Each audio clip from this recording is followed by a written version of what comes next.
everything okay for you, Rich? You're all set to go? Yeah. Okay.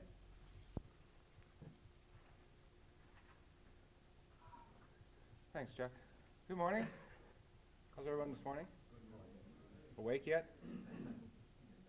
Who else ran out to get coffee? Rich. I'm Rich Bax from Eastman Kodak, and I'm proud to be back here for my third straight year with the festival. I've had a lot of fun here, and I thank Chuck and Amy and everyone connected for having us, and Mary at the back table. What I have for my presentation this morning is I have 2 or 3 films, depending on our time and your interest, to show you of different film stocks. The majority of this, though, I hope you'll have questions that I can answer for you about film, its use, or what's available, what's maybe coming, anything of interest to you. That's my main focus when I come to these seminars, to be here and be available to you. 3.5 minutes versus over 11 minutes, 11 minutes, 7 seconds with 400 feet of 16. We'd love you to shoot 35 then. Okay, don't get me wrong, but in practicality, and I sympathize on this. 16 is what you need. Bob, have you thought of Super 16 yet, or? I have converted. Oh, you have converted? Okay. Yes? I think I'm right in saying that the film Leaving Las Vegas was shot in 16mm. Yes, it was. Would you like to make some comments on that? I didn't see the film, so I've heard about it, and what I've heard from my colleagues in Hollywood, and I'm not from Hollywood any longer, is that it was a good film, but it would have been better if shot in 35. We shot Super 16. Was it Super? Yeah. Okay. So it's on my slate of films to watch yet. I missed it. I needed to see it before the Oscars. I didn't get around to doing it. The interesting comment, I read that in American Cinematographer about shooting. What about putting it on disc? Is that any good? No, you still got problems with delamination and loss. If you get out of the context of price, then a digital recording of black and white motion picture film would have the longest life. But how to transfer the picture to that medium, of course, is all everybody knows. Oh, the 3-color separation? Yeah, well, pan. digital recording as in the... That's the film that Palmer uses the most in his setup. I'm not sure what 4MC uses to go to. Do you know? 4MC writes on 60 through black. Yeah, I think the whole world's heading for a real crash with maybe what I say, maybe going too much to too modern a technology or something. Well, we're losing qualities that are extremely valuable, and I don't think a lot of people are even slightly aware. well, there's been several fiction, science fiction written on, how we could cripple a nation with an electronic burst, a nuclear burst, which would take out all digital communication, all records, all your computers would be shot. So there's problems on every side. And your ethical question, Chuck, I understand that, and again, if there's anything we can do to help, we will. As far as getting it transferred, I can give you, recommendations or the contact. But I think you've heard most of them here. That's probably the better ones. Wild radio. The whole concept is, I know it's not video, not film, but it's communication. It's mass media, and radio, I think, has a lot of potential for people that are concerned about communication in the media relative to wildlife topics and science topics.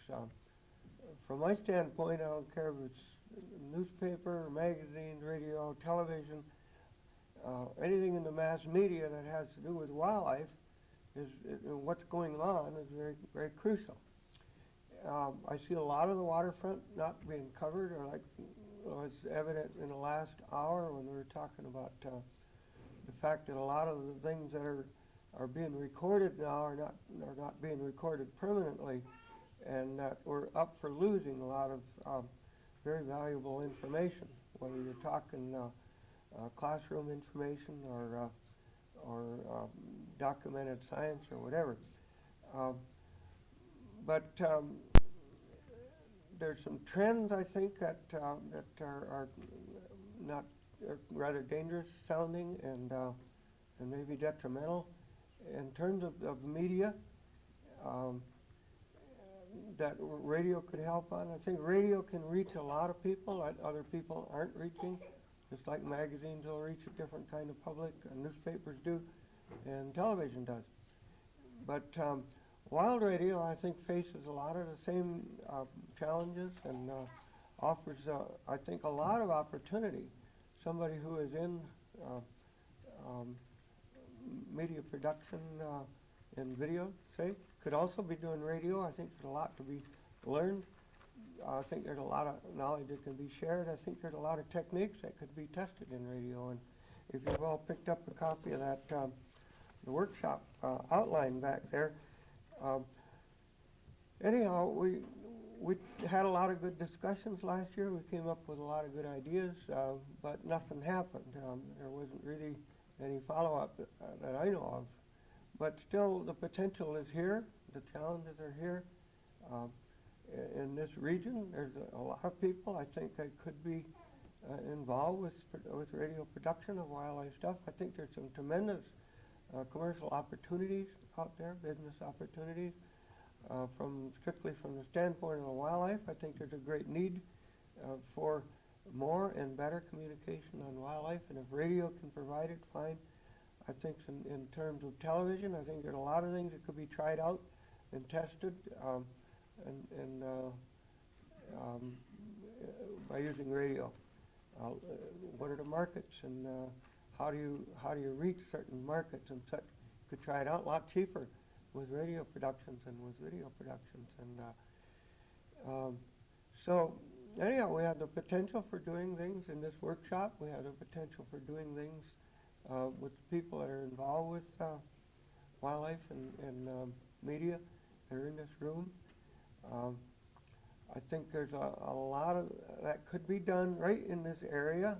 I think we need to start pulling it together and listing the possibilities and then working at the possibilities. And I can see that happening in the next year. There's several people that are quite interested in making things happen and in terms of wild radio.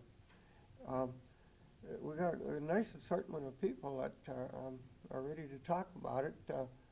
Terry Conrad on the end is the new station director of KUFM, which is our local radio, public radio. KUFM has done quite a lot of wildlife stuff, and he'll tell about that, and I think is ready to demonstrate some of the things they've been doing. John Russell moved here within the year from New York City. He did wildlife radio production back there.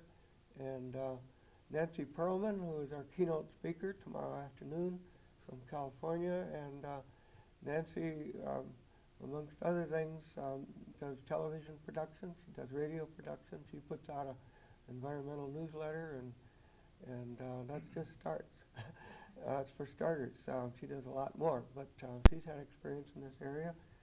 Paul Hart is a local media person looking for a niche and looking for things to do, and has gotten quite interested in the wild radio thing. And Bo Larson is so interested in this whole idea. He's, I don't know if you saw Christopher Reeves and the Academy Awards when they had him on. He said, well, he just arrived in time. He said, of course, I left in December, but he got to Hollywood in time. Well, Bo just drove straight through from Phoenix and got here a few minutes ago. So if he falls asleep up here, you'll know why. But he has been packaging radio shows called Health Radio, and has a lot of ideas on how the marketing for something like this could be done. I'd like to start out with Terry, if that's okay. Terry just been doing a lecture and just came screeching in here, so I know he's all warmed up already. The university professors and research, and many of those activities involve wildlife. And we'll hear about Jerry Romanshank and his study of bees, and that's the variety that we have at the present time. I'll play that, and then I'll discuss what I think the future for this might be. So here's A friend and I were walking around Lee Metcalf National Wildlife Refuge when we noticed a large ant mound made of wood chips and debris. When we looked more closely, we observed that ants were crawling around, gathering seeds and twigs. I wondered how ants could be active so soon after the extremely low temperatures we had experienced recently. How have insects, like ants, adapted to deal with the winter cold? What keeps them from freezing into little pieces of ice? Insects have several behavioral, physiological, and biochemical mechanisms for coping with the cold. Insects found in temperate regions, such as western Montana, can generally be divided into two groups based on their ability to survive cold temperatures. In the first group are insects that can survive even if their body fluids freeze. In the second group are insects that will die if this happens. Certain flies, wasps, beetles, and the larvae and pupae of some moths and butterflies can survive when their body fluids freeze. These insects produce chemicals which control the rate and size of ice crystal formation in their bodies, thus preventing cell damage during the freezing process. Once frozen, some of these insects are capable of surviving extremely low temperatures. For example, the pupae of one species of swallowtail butterfly has survived laboratory temperatures as low as minus 385 degrees Fahrenheit.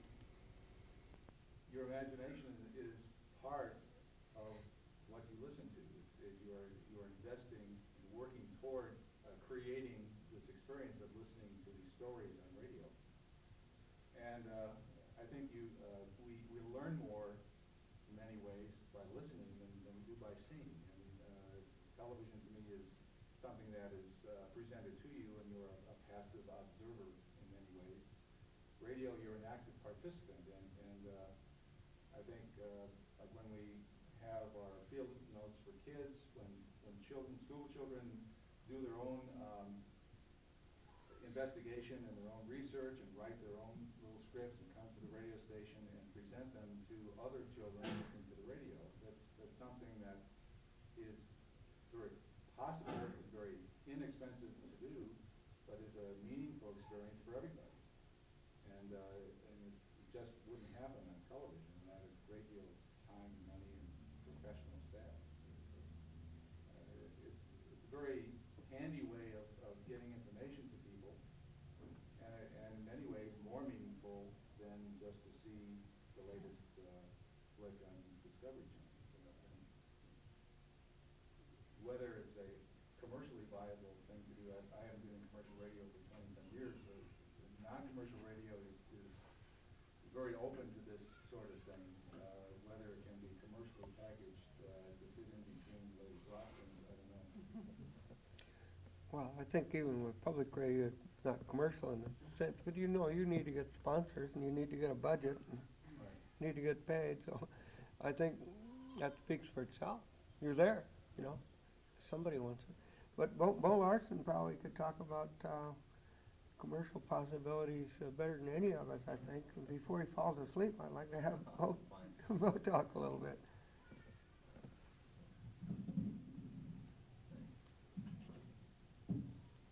Well, with radio, really the sky's the limit. You can do anything you want with radio, which has been shown. Rush Limbaugh got a good head start with that.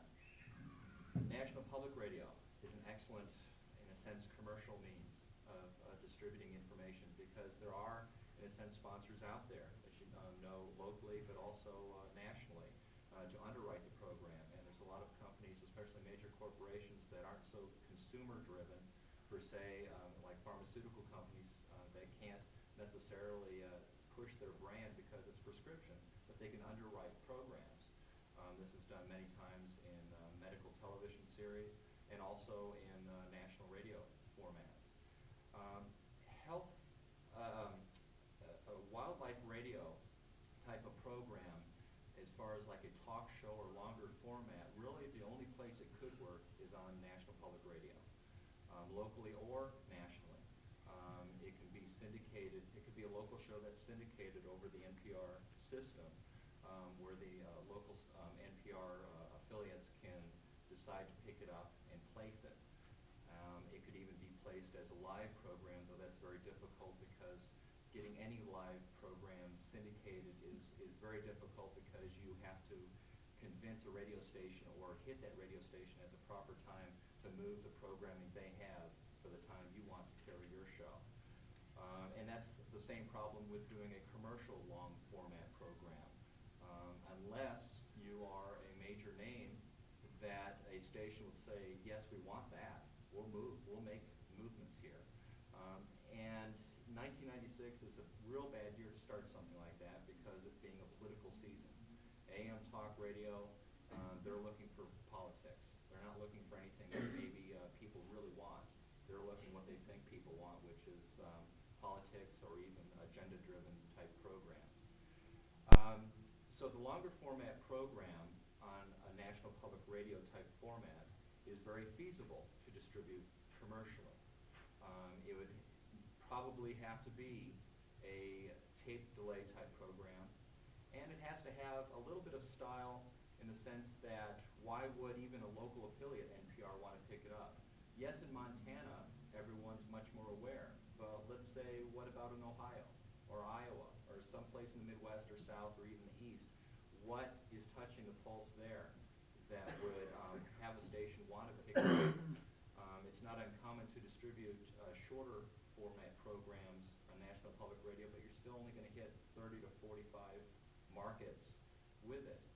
To make it viable for an advertiser, which is really what you're getting with underwriting, you have to hit much more. You have to be national. And because they're their media buying department who makes the decision, it's not the top person saying, yes, I love this, let's do it. Their advertising department, who's paid millions of dollars, says, this doesn't make sense, you're wasting your money. And because it will cost money to do whatever program you do. Another format, though, the shorter programs, be it 1 minute, 2 minutes, or even 5 minutes, has a much more possibilities for distribution on NPR as one aspect with underwriting support, but also with advertising support with the natural food industry, even exercise equipment, outdoor wear companies, and things like that. And there's several different ways it can be distributed. One, directly to the stations, which is very time consuming. You get turned down 100 times before you have one that says, yeah, we want it. Many of them will take it for free. Some may buy a short program, and you have an agreement such as Paul Harvey works. You run his program as is, which includes his national sponsor the first hour. The second time it plays, you can take out the commercials and put in your own local spots. And so that type of format could work.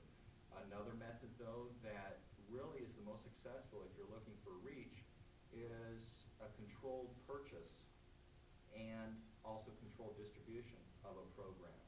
And how this works is, what I do is I buy time on 50,000 watt stations at night when they're very clear channel, and I reach almost 45 states just on 6 stations with short programs. These are 2 minutes in length. Basically 1 minute of health information and then 1 minute of national sponsor. The profit margin, of course, isn't there because you have to use the money they give you to place on these stations, but you can ask for more because you're reaching so much more. And it's not that expensive. I can reach, for about $700, I'm reaching those 45 states. Now, am I at the prime time to have all the listeners in the world that I want? Perhaps not. In the world, in any radio, you have to, you're honest, yet you're also deceitful. You say, I have so many stations, but you can't always guarantee all the people that are listening.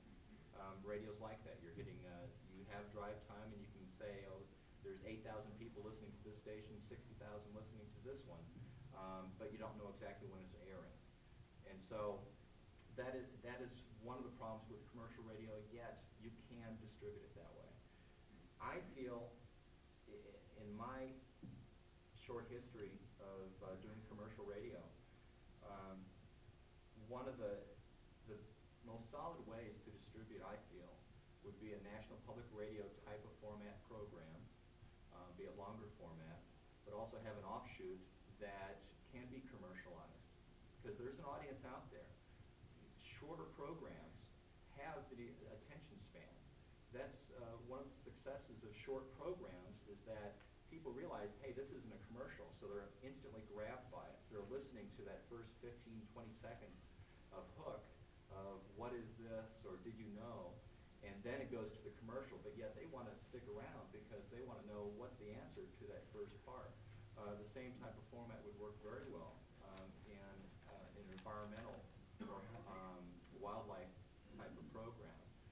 Also, on a commercialized type of program, the production values would need to be, I hate to say upgraded, but in a sense it has to be brought to the level that the consumer is used to. Consumers are getting very sophisticated in things and what they want to hear. For example, just talk, a dead air behind no music, maybe no natural sound behind it, can turn some people off on a commercial radio. They're not used to it. They're driven by music in many ways, or they're driven by high production standards of a program. National Public Radio, on the other hand, that's a format that is a standard. Though music and even natural sounds, I heard some programs here with some natural sounds that were fascinating, that just keeps bringing you in. It brings the visual into your mind, and that's part of the hook too. So to make any program successful, one, it has to be good, and two, you have to find a friend in a sponsor to get it off the ground. And there are companies out there. There's companies that would love to take the lead in something like this, yet they don't know it yet. They have to be convinced. But the thing is, we're entering that time. We're entering, I've been saying for a while, a new era of the 60s where we're hitting that cycle again, becoming much more aware of the environment and wildlife because we're losing so much of it. And we're in jeopardy with our government of losing even more. And so I think right now is an excellent time to start pushing this. And this is what I was talking with Chuck last year. I said, now's the time to make a movement on this, not only to get the word out, but to also use it as a fundraiser. These types of programs can be used to make a profit for the International Wildlife Film Festival or other organizations, and companies would want to be associated with that because of what it stands for and represents.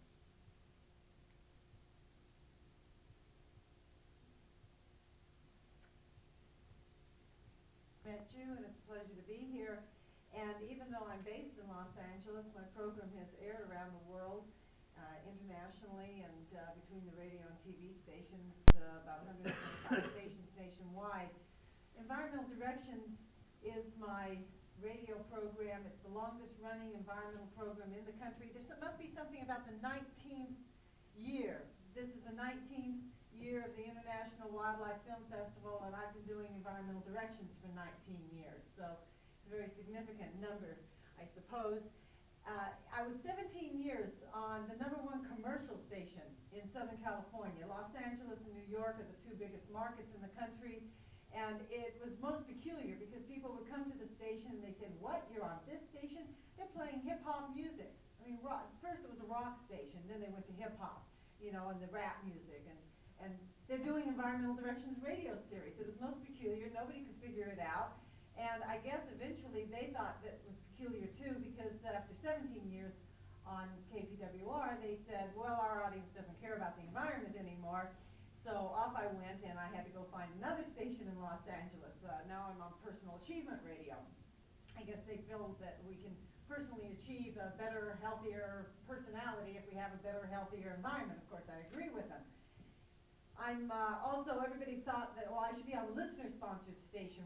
One of the Pacifica stations in Los Angeles is KPFK. So since everybody said, well, I should always be over there, when I first submitted my program to KPFK, they said it was too professional, even though I hadn't edited a word. I'd just done my homework and had good guests, and we did good programming. They eventually decided, well, I can do some shows there. So now I'm doing other programs like Feminist Magazine radio show, which everybody thinks is weird because they visualize me as an environmentalist, but we're all interested in lots of causes. So I do a lot of different programming. The radio program is on environment, on wildlife, can be on any kind of station. I have and currently air on the #2 commercial station, a CBS affiliate out of Chicago. I've aired on the Hoopa Indian Reservation in Northern California. Everybody, of course, thinks Native American stations. I've aired on CKON and out of the Mohawk Nation. I've aired on NPR stations out of Tennessee, out of WUOT. I air on university stations, listener-sponsored, commercial, and everything in between. And that's the message. I air on every kind of format, classical, rock, hip-hop, and of course I haven't listened to all the stations because I can't travel to every place that my show airs, but it doesn't matter. The audience is there regardless. But we also need to have good guests, and one of the points that I want to bring up is to encourage you to participate in the radio format. How many of you, out of curiosity, have been a guest on a radio program? Not as many as we should have seen every hand go up, of course, and by the time the program's over, you all are going to be empowered. At least I'm going to empower you to be a guest. And so often people think, well, I'm not the expert. Somebody else over there is the expert. Well, that's not true. Even if you only know one fact about that one species, nobody out there in your audience is going to know that you don't know anything else. You present that one fact. When I started being a guest on a radio program, I was very uncomfortable. I didn't think didn't have my PhD, and I thought, well, obviously I shouldn't be the expert. But nobody knew that when I said that there were 5 species of they becoming extinct, that that's the only fact that I happened to know about species at the time. So what you do know, communicate, because somebody has to do it. Nobody else is out there. The radio medium is a very strong medium. Commercials, companies produce commercials. Companies hire PR firms. What do the PR firms do? They try and get their people booked. What are the publishers doing? I get a call practically every day from a publicist for an author to be placed on a radio program, to be placed on my TV show. They know that that's a strong medium. Look at your films and your movies out there. Even famous name actors and actresses go around on the talk show circuit, on radio, on TV. Because if people don't hear about you or read about you, they're not going to see your film. They're not going to read your book. So the medium is there. I happen to have a little publication I do called the Compendium Newsletter. I've got some samples out in the back. Because even when viewers or listeners watch or listen to my programs, they always want some more information. So I found that it's handy to put a little something down in paper, and I try and have a very activist-oriented publication because they don't want a philosophical research paper to read. So I want them to know how and where they can take action, and that's kind of the purpose of my newsletter. But in there, I happened to do an article this issue, apropos of knowing I was coming here, about utilizing the radio medium and the broadcast medium, and I indicated that you should find charismatic spokespeople, but even if you can't find a charismatic spokesperson, go ahead and be a guest anyway. Speak in sound bites, then elaborate. Make easy to understand emotional as well as logical arguments. You see, that's why you don't need always just your facts and figures. You can educate the reporters, provide them with what you want to talk about. People often say, well, what are your questions going to be? And I said, I can't read your mind.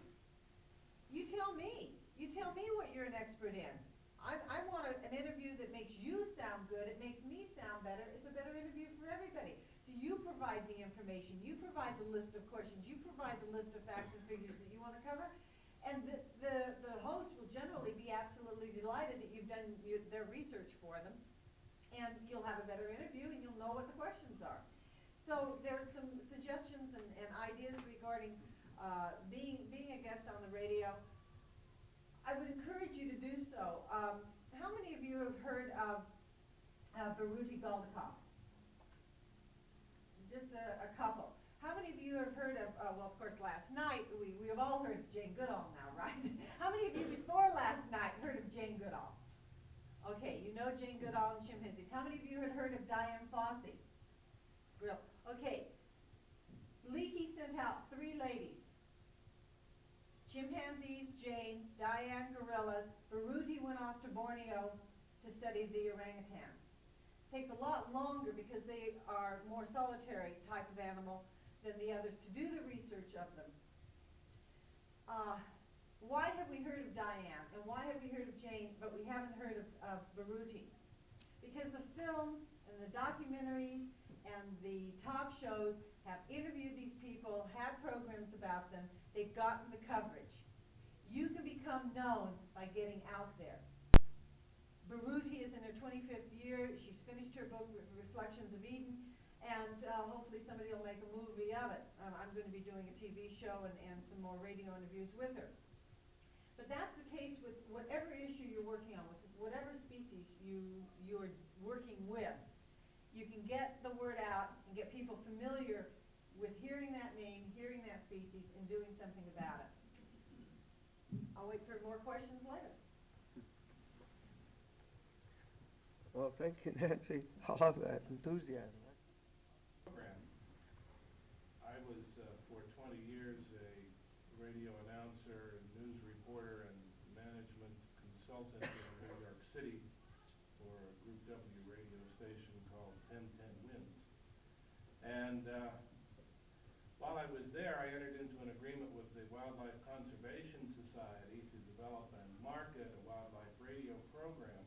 And we were looking at doing it in for several reasons. One would be to increase the exposure of the Wildlife Conservation Society and thereby increase donations to the society and also increase the awareness of the public of what their scientists were doing. The other aspect was to reach out to people in the public who might not be as familiar with what's happening in wildlife, to wildlife around the world as we would like them to be. We realized that the programs on television get a tremendous audience, relatively speaking. In their time slot, National Geographic programs do very well. On cable television, you put on anything about animals and people will watch it. So we reasoned that there must be an audience out there in their cars or in their offices or whatever who would be interested in this. We tried to develop a short-form program that would be possibly 1 to 2 minutes, maybe 90 seconds, and you could put in a 30-second commercial. Well, we went to the people who I was working for and working with, the people who I knew in New York City. Group W at one point was considering marketing it, and then they decided, they said, well, could you make it 40 seconds? And then we'll put in a 20-second commercial. Well, you know, you can't really say very much in 40 seconds that really means anything. Although I did work for a manager one time who said if you couldn't write the story of Watergate in 60 seconds, you didn't belong on radio. Well, I really came to believe that you cannot write the story of Watergate in 60 seconds. But at any rate, we cut the darn thing down to 40 seconds. It sounded terrible, but to us it sounded terrible. Anybody in town who is interested in the environment and wanted to contribute to the environment by, through their profession as a media artist or as a performer. So that's how I got involved. They bought it for you. Bet they got a landing strip. What? Bet they don't have a landing strip they're building. Well, we built that one at that Rainbow Lake. Nice. Oh, yeah. Was that same money involved? Where would you like it? Pardon? Where would you like it?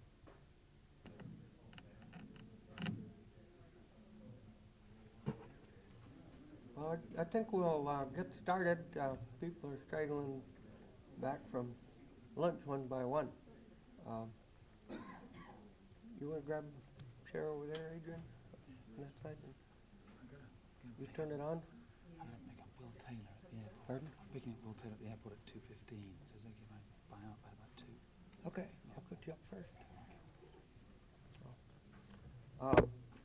This workshop this afternoon is the green chip one, about recycling and about, at least what I consider laundering of films. The whole problem of production and marketing really is leaning on this aspect of wildlife filmmaking.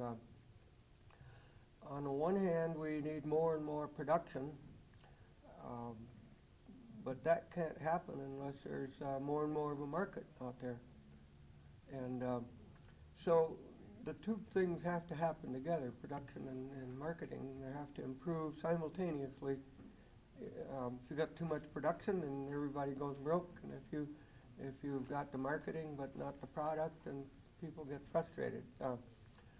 From the aspect of this festival, from year one, our big interest in wildlife film has been improving the quality of the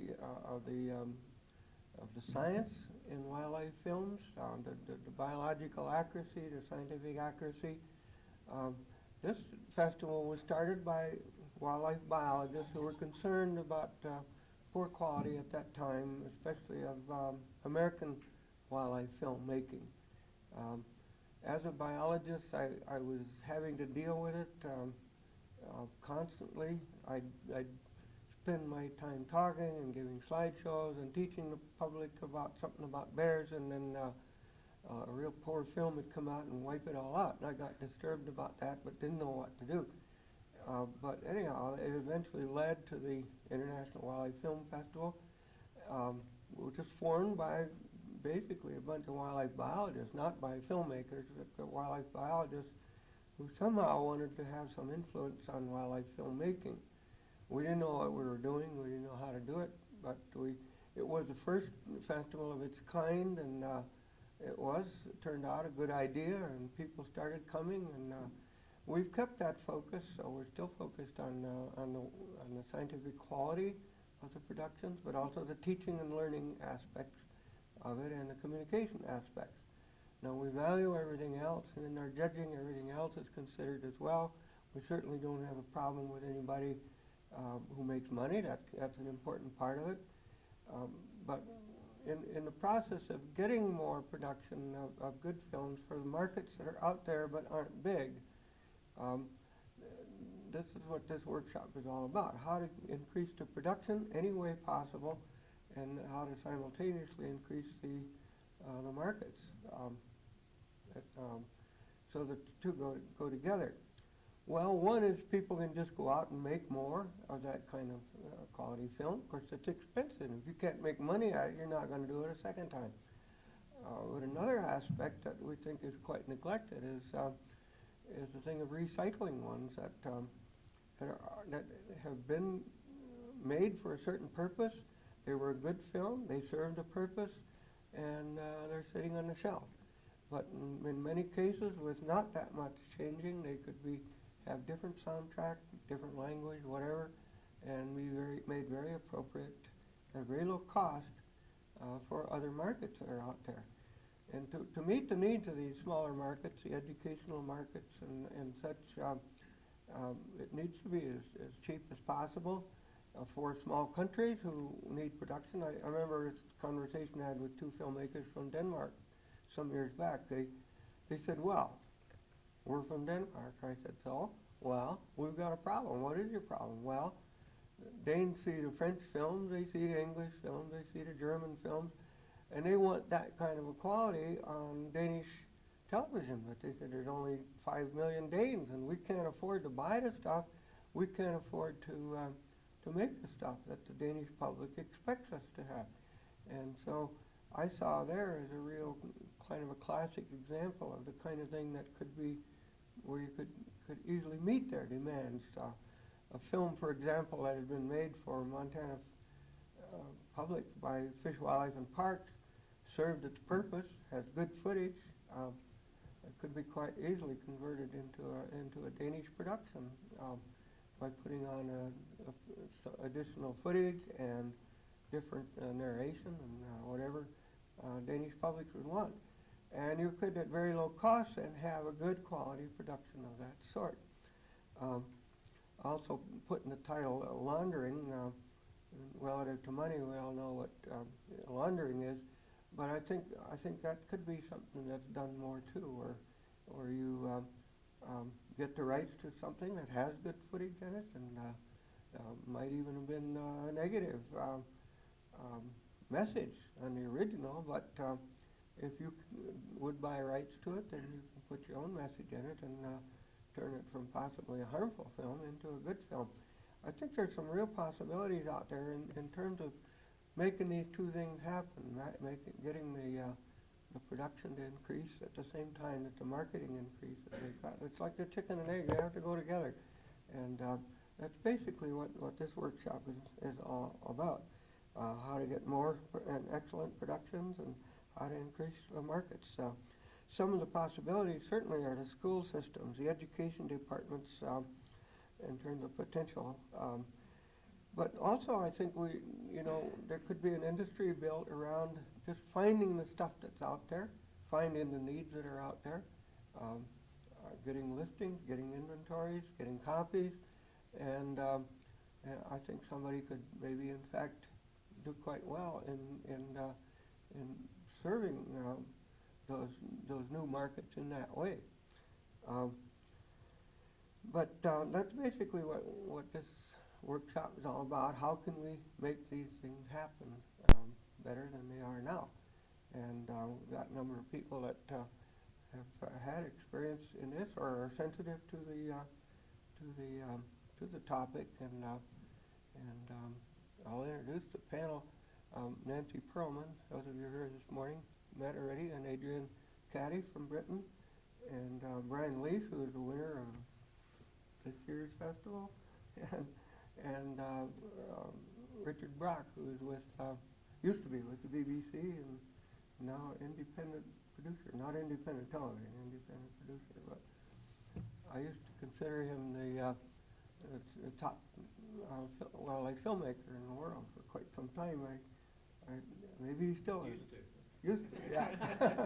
I haven't seen any of his stuff. I haven't seen any of his stuff later. Yeah, yeah. Brian beat him out now. So anyhow, we got a good bunch of people to talk about this topic and get their perspective on it, and hopefully the whole thing will help make things happen. Richard, would you like to start out talking about from your standpoint? Well, I suppose my recent history is relevant to this. I was in the BBC Natural History Unit for 33 years and recently became independent, as Chuck says. And it's interesting moving from a very protected, safe place like RTBBC to the outside world. And in 6 months, really, I've had to make and market my own programs to not only broadcasters, but my main intention is to gain money from broadcasters and then make local versions in local languages and so on for the people on the ground. Now that's the sort of high-minded intention, and it may or may not work out this year. It's reached the stage now where I've finished 13 half-hour films, mainly about conservation, and I've got to try and get them to people who matter on the ground. That's been an interesting process, quite an expensive one, I have to say, and we'll have to see whether it works out.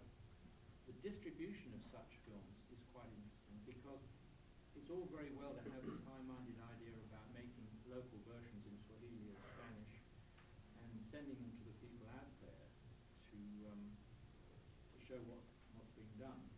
But very often these people don't have a record. I think here there's so many VCRs around, you just assume that everyone's got a VCR. Well, in Kenya, we made a film there about a small wetland and some cranes, and I went back and I showed them the film on a VCR, which was probably about the only one in the area. So this assumption that you can send them lots of cassettes and they can all put them in their VCRs is quite wrong. They can hire VCR, and they all have to contribute money to this, all these local people.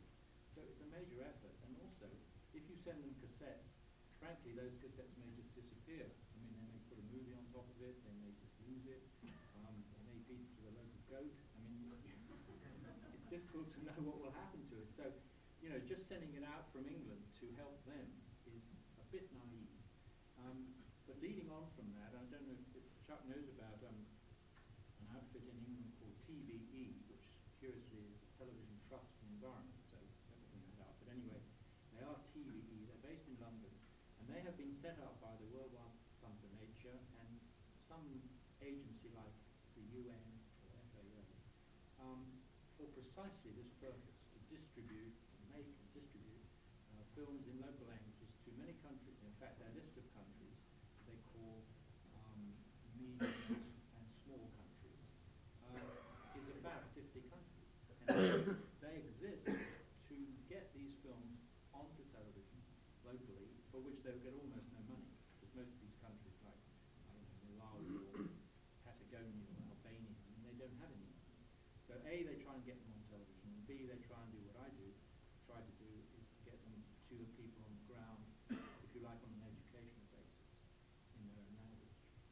So at least that outfit exists. It's suppose it employs about 10 people, and I've just recently got my series into their catalogue. So I hope that will work out, but that's the stage I'm at the moment. So I hope you don't mind me being self-indulgent, but that was my personal experience of making what I call professional series, which would go out to large audiences, say in Germany and the United States and PBS, but also to a local group of people in some remote part of Kenya.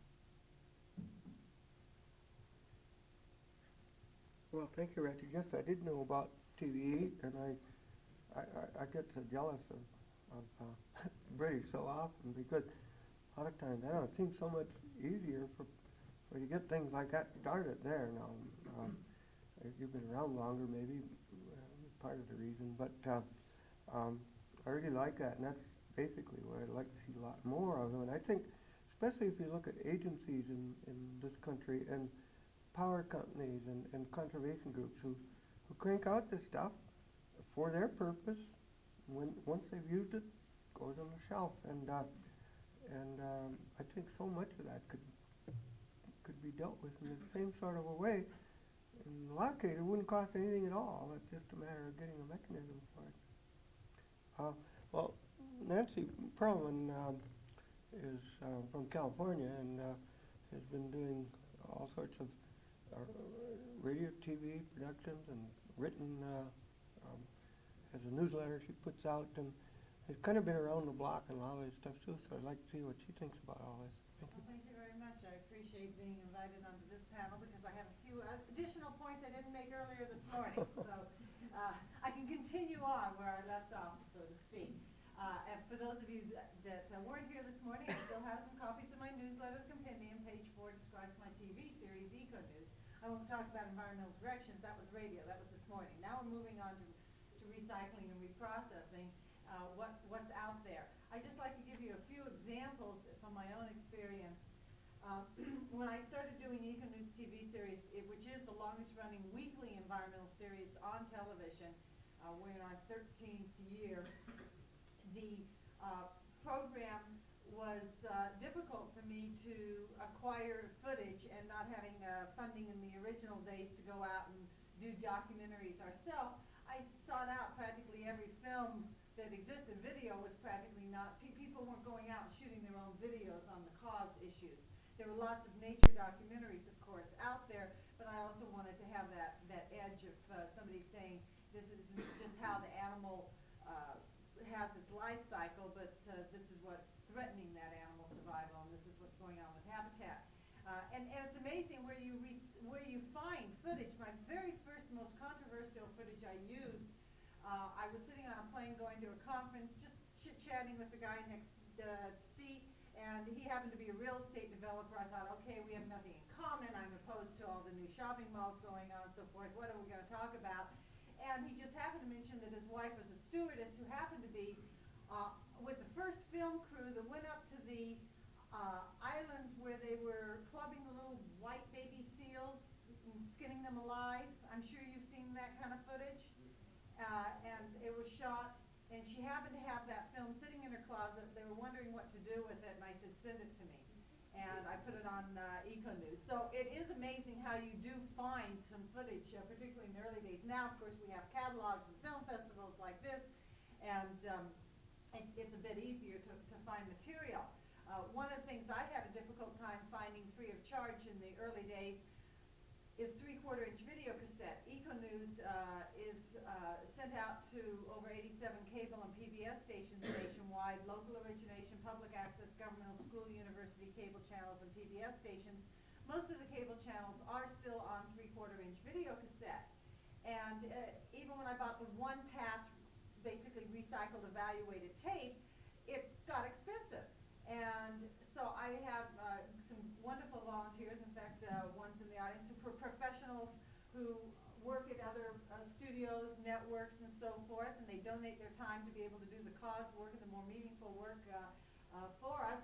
And one was at one of the local TV stations, and he said, you know, guess what? They throw away all these movie trailers. Boxes of movie trailers are sent to them every month, and they're throwing hundreds of tapes away. Would you use them? I said, of course I'll use them. Well, now I'm getting such an oversupply of 3/4-inch tape that I gave about 5,000-6,000 tapes away last year. If any of you need any, I can send them to you. I have hundreds. Because I can't stand to see them thrown away. And go to your local TV stations. You'd be surprised how much is being thrown away. That's recycling on that other end of the deal when you want to get your piece out. Another aspect of recycling, I did my first Emmy Award-winning piece, Gem in the Heart of the City, about the Santa Monica Mountains National Recreation Area and Rim of the Valley Corridor. Happens to be that mountain range that you may not notice because of smog in Los Angeles, but on a few clear days that we have rain and Santa Ana winds, you can see a beautiful mountain range. From downtown Los Angeles, Griffith Park, the largest natural city park in the United States, by the way, 50 miles down Mulholland to the end of the Santa Monica Mountains, is a tremendous resource with state parks, and now it's a national recreation area. And we did the first special on that because nobody thought that to do something in their own local backyard, and this is within an hour's drive for millions of tourists and visitors and residents. I did that piece in 1986, and a few years later discovered that the grant-making facilities, because all my programs are produced through Educational Communications, which is a nonprofit 501c3 organization, I discovered that the buzzword in the grantsmanship game is diversity, ethnic, minorities, and those kinds of similar concerns. Well, our organization has all that on our board, but we've never emphasized that, we never publicized that, because we believe that people are all one. So we're kind of going against the trend because we didn't take advantage of the own diversity that we had, but we decided, well, maybe it's high time, if that's the way you can get money. So we got a grant to do it in Spanish. So here I now have a tape with my voiceover. I'm supposedly speaking Spanish, but I can still barely say gracias, but it's a way we got some funds. We reached a new market because in Southern California particularly, the #1 radio station, for example, is a Spanish-speaking station, and we have lots of Spanish-speaking programs, TV stations throughout the Southwest as well as South America and elsewhere. So that's a way that I took an excellent piece and got a new market for it.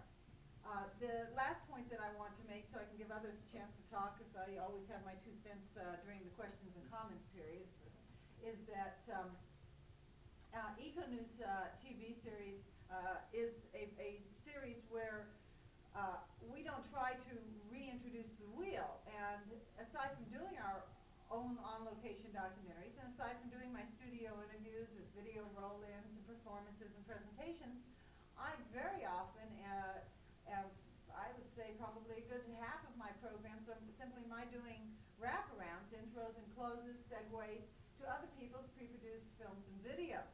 It's a way to get the message, get your piece out there. It may not, again, since we don't have money to pay you for it, you're not going to get rich working with us, but you'll get exposure. 30 million homes isn't something to laugh about. So often people, you should consider getting your piece on the airwaves, even if it's not paying you, because then people, it it helps you in your other market and sales pitch to say that you've been on a national television series, etc. And I had one additional point, and that is, being a nonprofit, we still can make a profit. A lot of people don't understand that. We can still make money, and we can still pay people if the money comes in. A lot of filmmakers out there have this idea that if they do it for nonprofit, they have to totally volunteer their services, and that's practically next to impossible to continue to volunteer forever and ever. Although hopefully you will in some fashion continue donating to some organization. It's important. But if you're looking for money and you can't find the commercial sponsor for it, think about hooking up with an organization like ours or another one. I don't care which one you hook up with, but I'm offering you the opportunity to work with Educational Communications, get the grant money to do a program, and then pay yourself. When the money comes through, then you can pay yourself through the nonprofit to produce and distribute your programs so that you get to do the work that you love doing. And it's an option that a lot of people forget about. And hopefully now you won't. Thank you. Well, thank you, Nancy. I like that point, especially about what we call dumpster diving, that aspect of recycling. Where our old office used to be up on the other end of Front Street, we founded one dumpster that always had a lot of cassettes in it, and we needed tape, so we would salvage these constantly. And turned out we were interacting from more standpoints than one. A lot of the what they're called sex films from Hollywood. There was this company was doing a lot of production for somebody down in L.A. and it was amazing what you'd find in the dumpster some days. Always watch things first. Okay. Check them out first before you tape over.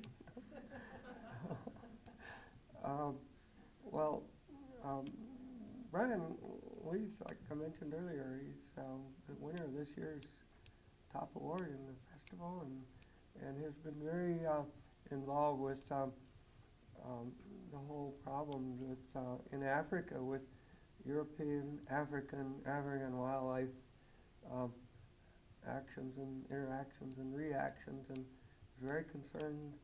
And he said that some of what we cover in this workshop would be very interesting to him too. So I'd like to see what you would have to say, Brian. Thanks very much. I guess we all come at this from various different angles, and I'm just going to respond really with a few thoughts off the top of my head to what Chuck started out by saying. I also, like Richard, worked at the BBC Natural History Unit for about 12 years in radio and then in television. I left about 6 years to become independent, but have been working mainly to the BBC since then. My Africa's Big Game trilogy looked at the relationship between animals and people. First of all, the indigenous Aboriginal Africans, and then the changing relationship with the early colonials, who were really pretty ruthless hunters, and then went on to become rather romantic preservers. And in a sense, the conclusion I reached was that there wasn't much difference between the preservers and the hunters, in that they both thought that the animals were theirs. And in both cases, they were really wrong. The animals weren't theirs. The animals really belonged to the Africans. And so the only real future for the African wildlife is to realize that the African people have to feel that they have some stake in those animals and are going to benefit from those animals in one way or another. I think what's been alarming to me and to a lot of environmental filmmakers is to see how something that started out as very exciting and new and was quite popular 10 or 12, 15 years ago has kind of trailed off. I think environmental filmmaking is, to be frank, I think it's kind of on the way out in a commercial sense. And I think in some ways that's not to be, I think it's not all a bad thing. I think that what's happening, at least in the UK, and I think to some extent here, is that environmental stories are being picked up by a much broader range of programming, from news to science to cultural programming. And I think people's general awareness of environmental and ecological issues has grown steadily over the last 15 or 20 years. And so the fact that pure environmental programs are kind of fewer now than they might have been 5 or 10 years ago isn't necessarily a bad thing. But I think it is worrying to see, just in the last couple of years, the extent to which the commercial pressures on television at the level at which we're working in the UK. Say if you're wanting to get a film onto BBC or Channel 4 or onto Turner or onto PBS here, if it's got any sort of environmental message, you're really not going to get it on the air. I mean, Discovery Channel, for example, said to me months ago, just forget about any proposals that put animals and people together. They're just not interested. They've done extensive market research, and they don't think they get audiences. And this kind of brings me to another thought, that maybe one of the problems here is that whether it's the marketers, the distributors, or whoever, the broadcasters themselves, or maybe even the filmmakers, I think one of the problems is that these films, pure wildlife films, I think are reaching a very different audience from the audience that perhaps the environmental filmmakers, the green chip filmmakers, are wanting to reach. I think generally the wildlife filmmakers are making escapist films, and the people who watch them are wanting to escape. I mean, the most popular BBC series often go out at times of the night and times of the week when they're competing with pure escapism. And they can do very well as long as they don't raise any kind of controversial issues or want to make the audience think. And often environmental films are wanting to question and are wanting to make the audience think. And maybe the mistake has been in trying to compete on that same ground. I mean, maybe the environmental filmmakers, rather than feeling annoyed, sorry, that's a very English expression, feeling annoyed because they can't compete with wildlife on one or the prime wildlife strands on the major channels, maybe they should be actually going for a very different sort of slot. And that is perhaps competing with more pure science programs or pure documentary programs where they can compete on more equal terms. Because, let's face it, a film that features people as much as animals is likely to appeal to a very different audience than a film that is just pure animal behavior. Although I've been an environmental filmmaker, I've kind of ended up sympathizing a lot with the people who criticize environmental films. Firstly, I think that environmental films have got a terribly bad reputation for being preachy, evangelical. And I don't think anyone wants to be preached at when they switch on a television set.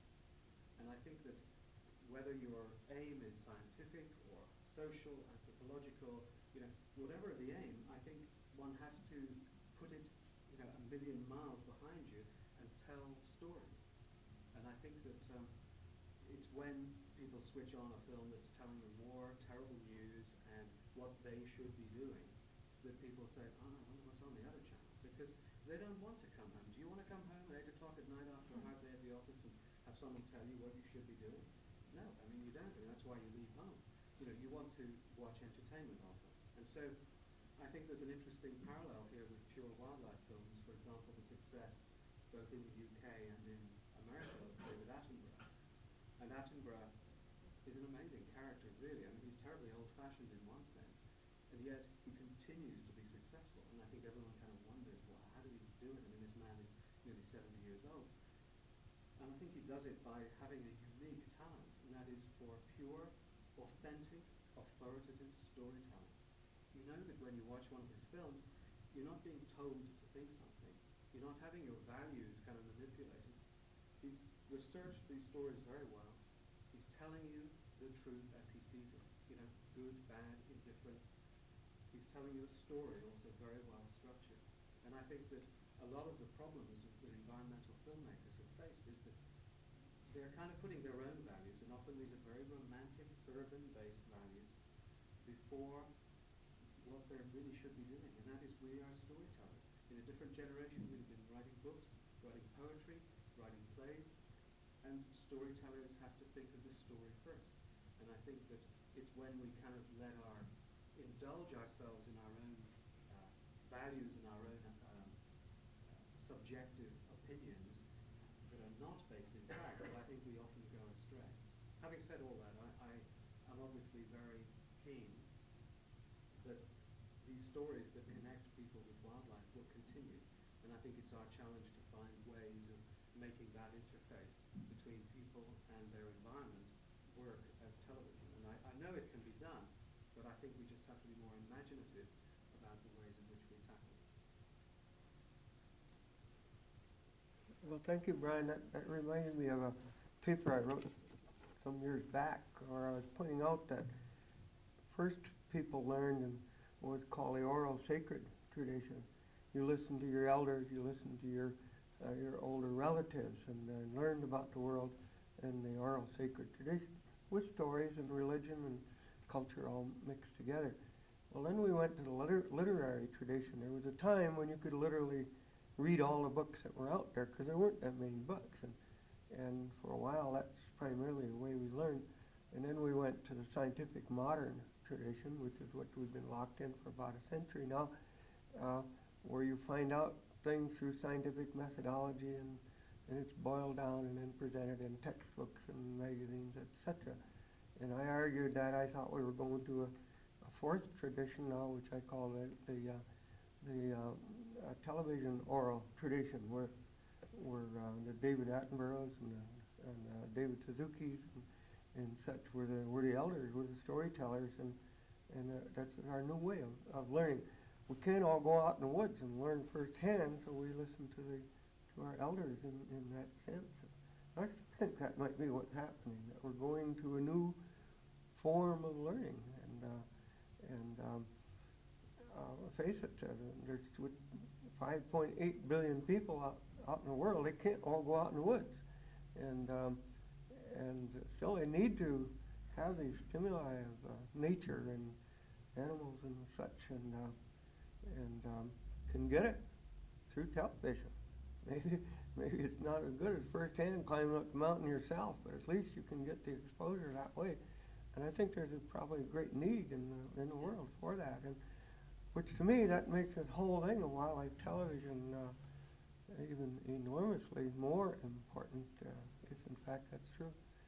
The next speaker, Adrian Caddy, is also quite concerned about this whole thing of green chip, better production and such, so he'll be our next speaker. Thanks, Jack. Terribly sorry, it's another British accent, but never mind, it'll be back to normal after Sunday. The specific thing I want to mention really is just an example, because this is obviously a very open-ended discussion, and that's what healthy workshops should be about. But if I can just take you through a little real-time thing that we went through, completely out of the blue. My company's name is Independent Wildlife Limited, and I won't go into a commercial, but if you want to know more, there's little brochures about us there. You're very welcome to take one of those and see what we do. Ostensibly, we are born in distribution, and we are now attached to a media organisation in the UK, which is truly international. It has American shareholders and European shareholders, and I have the luxury of a built-in distribution team that I can bully, because I'm rather annoyed, as most producers can be annoyed, that distribution companies don't know what they're talking about. And that is not being bitchy. It's just when you talk to a distributor and you find that this guy doesn't know the difference between a leopard and a cheetah. And in fact, there's another example in the thing that we did make for an organisation called Reader's Digest, the video department of Reader's Digest in the UK. And the project was called The Lion's Kingdom, which was our own title. We had to do a number of papers to get it accepted. Each one wasn't replacing the other. It was just feeding more information to this Bermuda Triangle of information. They are not going to be getting the Guinness Book of Records for decision making, and not for the positive side of it anyway. So we, cut the story short, we finished the thing, we delivered it, and they started to design the sleeves. And the Lion's Kingdom is about the wildlife of Africa. The Big Five feature, across the 3 tapes, logically we thought we did the plains of Africa and the animals that behave in the plains, the deserts and drylands of Africa, and then the forests and highlands. And the host beast, if you like, is the lion, who has always been known of by the urban Westerner, and indeed some of the African legends of the King of Beasts. So hence the Lion's Kingdom. And luckily, I was in the office when they were designing this stuff, and they said, "Oh, they'd finished it, and I want to come around and see the proofs." So off I went. It was only a 5-minute walk away, and there they were, terribly pleased with these enormous mock-ups they'd done of the sleeves, and these lovely shots of lions and buffalo and leopard and rhino. Everything was all looking really quite remarkable. and on one of the sleeves was an orangutan. And I looked at these guys and thought, okay, it's not April the 1st, but who's going to be the first to crack a smile? And they weren't. And I said, that isn't the finished article, is it? They said, well, we're going to print tomorrow. I said, you better not, because an orangutan is not an African resident. Well, no one told us. Like, it's for orangutan's fault, And I for a minute, you think, Christ, if that had gone out, the whole credibility of the project would have been shot to pieces. And it's not a major event. It was actually produced for a very small budget. We did it with Partridge Films of Bristol. It was our idea because we were approached by the organisation. They showed us Reader's Digest. They showed us something that it had on their books called Nature's Trilogy, and it was a patchwork quilt of imagery and music, and it was not terribly skillfully put together, and it was a little bit. I don't know if you're familiar with an organisation that I don't know if it's in the States as well. The Landscape Channel, does that ring a bell? It is just basically smoothing wallpaper put to music. And that's what they've done, and they showed us this, and I tried to be polite because they're bigger than me, and said, we actually don't do that sort of thing, and neither do our producers. Because our producers are people like Oxford Scientific Films, and Panthera Productions, and Partridge, and so on. So they said, oh yeah, well, we want something a bit more authoritative. This was made by Reader's Digest International or something. And you can see the thing was purely international, there wasn't a word spoken. And it was just a patchwork quilt, a bit of butterfly, a bit of landscape, a bit of waterfall, a bit of seascape. And when somebody got really, really creative, and they had an elephant seal bull going across the beach in profile to Mozart. And I was sitting there thinking, yeah, okay, when's the real feature start? And the timing of the Mozart horn concerto coming in with the horns was linked to the bull throwing its head back and giving that sort of posture that gives the elephant seal its name, especially the bull. And so it's just to.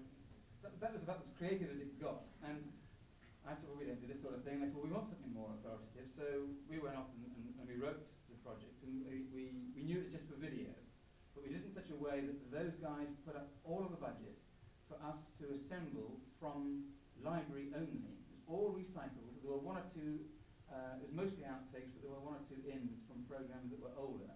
We spent the money on the post-production so that it looked really slick. It was. Those of you who heard it this morning, I'm sorry for repeating myself, but I am from Britain, very fond of repeats. We just did it all from footage and made it as a compilation, and these guys were delighted with it. And when we were doing the marketing thinking behind it all, we knew that as a video it was going to be different from Play Better Golf with Jack Nicklaus or Ice Better Cakes with Jane Asher, because I looked at that and thought, well, okay, if people want to buy a golf video or a cake video, it's because they either want to be or know somebody who wants to be Jack Nicklaus or Jane Asher, who's a cake maker. If they're going to watch movies about beautiful megafauna of Africa, it's because they care. I hope they do. So I said, okay, well, why don't we brand it with the WWF panda? And they said, well, okay, right, fine, that's it. It's a deal breaker. If you can get that, we'll do it. Another 4 months of pulling teeth. And I've been a member of the WWF since I was a schoolboy. It was just so hard to try and get this one massive commercial giant running in its own way, of which we were one small step, and this huge environmental and conservation giant doing what it does, and the two had never actually spoken before, and it was a real juggling act, and I just about lost my sanity and my hair for 4 months, but we got it done, so that the WWF panda appears on every one, and every time they sell one of these things, money goes straight into the WWF. So people get a feel-good factor by buying a program to own and have in the household, and it looks nice. It looks like a coffee table video as opposed to a coffee table book, which is following actually. So they get a good feeling out of it. The WWF get a payout of every single tape sold, and the numbers are awfully impressive because, coming back to what I said about that, we don't do this sort of thing, neither do our producers. They said, well, yeah, but we sold 130,000 units of the last one, and don't forget the UK is about less than 20% of you guys in population. And I said, well, 130,000 cassettes. They said, no, 130,000 boxes of 3 cassettes. I said, well, how much did they go for? I said, well, £32. That's like $50, I think, these days. So hang on, how many did you sell? It's 130,000 in a year. I said, well, with all respect, that doesn't happen in broadcast. You could take the latest Attenborough and Partridge and OSF special them all together in one spanking new package that have taken maybe 3 years to produce. Justify. You won't get that sort of revenue out of broadcast market in 1 year. No way. It doesn't matter how much Ted Turner loves it or National Geographic wants it more than Discovery did. You just won't get that kind of revenue. So my mind suddenly switched to thinking, okay, well here's a deal. What we will do is we will start an ongoing supply to these blokes of natural history trilogies. And I'm afraid their spontaneity to the marketplace is unpredictable because we have to weigh up, or they have to weigh up, do they do a natural history trilogy on video, or do they do a collection of wine books, or do they do Jim Reeves' CD box set, or do they do another thing on the great pathway to China through Marco Polo? And they're doing all of these sort of things all the time. And so what we're actively doing ourselves is in opening up their interest, that they could become a part of a very worthwhile educational system. They're all done for family viewing. We've cut back on some of the predation. It's all inferred. It's all highly accurate. It's written and narrated by Barry Payne. We've had it done very carefully. I'm a fellow of the Zoological Society, so they checked it out as well before we released it all to Reader's Digest. So everybody's very, very happy with it. And it's just something that we thought, well, who cares about TV? And that's where I'll finish off, because my organisation, having a TV distribution arm built in, we did a promotional flyer for the TV market. This is my first Missoula, but later on this month is my 20th MIP TV. We're taking that to MIP. And I've got to say that Lion's Kingdom Series 1, the first 3 TV sales, first 3 TV licenses, have more than covered the assembly budget. Well, thank you, Brian. A good presentation. I didn't realize you were on top of things so much. Great. We've got time for a few questions. People want to get involved? Or anybody on the panel want to say some more? Yeah. Yeah, I have a question for Richard. You were saying that you did 13 half hours that you now transferred into whatever language you're submitting them to, whether it's Swahili or Spanish or whatever. Was your budget for producing those 13 hours, does that include making these extra tapes available in these other languages, or was that something that was accomplished after you produced the 13 hours? Well, it was a series of stages. The first thing was I put up the money myself to make the 13, which was a bit of a gamble. As we speak, we should probably know PBS is taking, we know the Germans have the French and Korea, Malta. I mean, it delights me that those small countries, although they don't pay much, will see this on their television service. But having made those films, having invested the money, and having hopefully got it back, I don't know if I'll make a profit, then the stage 2 is to make these versions. And that is a kind of pledge that I've made, that I'll try and do that. And I haven't actually assessed the cost of that. My experience of post-production is that it is quite expensive. So it's a goodwill gesture, if you like. And I might be looking for funding to help do that. But, the first thing is to make the films. The second thing is to get some money back. And the third thing is then try and get them out there in Spanish or whatever language may be. And that's really all you're doing then to the show? Each individual show is changing the language, the narration language, or do you have to do some recutting of any of the shows? Well, it depends on the cost again. I mean, I've, in general terms, offered to make different length versions for, say, children. And, I mean, it's an endless opportunity, I suppose, because, for example, in Costa Rica, we made 2 films. We would put those in Spanish. We would then target not only the schools in Costa Rica, the conservation organizations, but possibly businessmen. And then you get into the question, do you target an individual person with a letter, send them a cassette, say you might want to look at that. Now this is direct sort of persuasion. And it doesn't end there, because if you've got an example, as we have, of coastal change in Costa Rica from the point of view of telephone, then you can apply that kind of story. Brian's point about using stories is critical in conservation terms, I reckon. You could send it to Honduras, you could send it to Nicaragua. They have the same kinds of landscapes, the same kind of problems. so where do you stop? Every film we made another one in a completely different kind of culture in Canada about the swift fox. It's about an English woman who breeds swift foxes and releases them into the wild. And we follow one animal from its point of view as it gets to grips with a prairie dog tamas where it's released, and we see it from its point of view as it rears its cubs and is successful. So it's a happy story. It's actually quite a strong attack on the meat industry and the wheat industry, because of course that's what's affecting prairie dog towns, and these foxes defend the prairie dogs. So we will send lots of copies to that lady, and she can redistribute them to people within her area and beyond that. But again, where do you stop? Do you send it to swift fox people in the United States? Do you send it to dog people, people who study wild dogs in general terms? It's endless. And, that's wide open. I don't know how that will go. If I have to pay for all that, well, I guess I'll have to make an awful lot of profit on the television set. I think maybe we need some new types of marketers out there and some new concepts in marketing.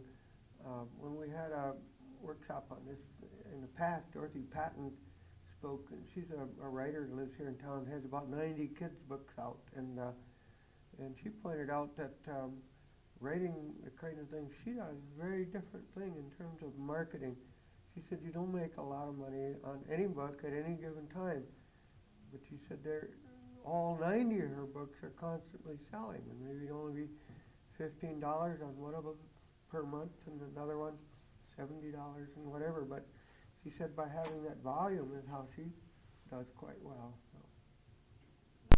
One of the markets that is often ignored because people want to get the big bucks and sell to a station for play, but apropos of what you're saying, small sales over a long haul, you have your piece shown on a public access, governmental, school, university, local origination cable channel. You have for more information, because some of those channels you're not allowed to sell.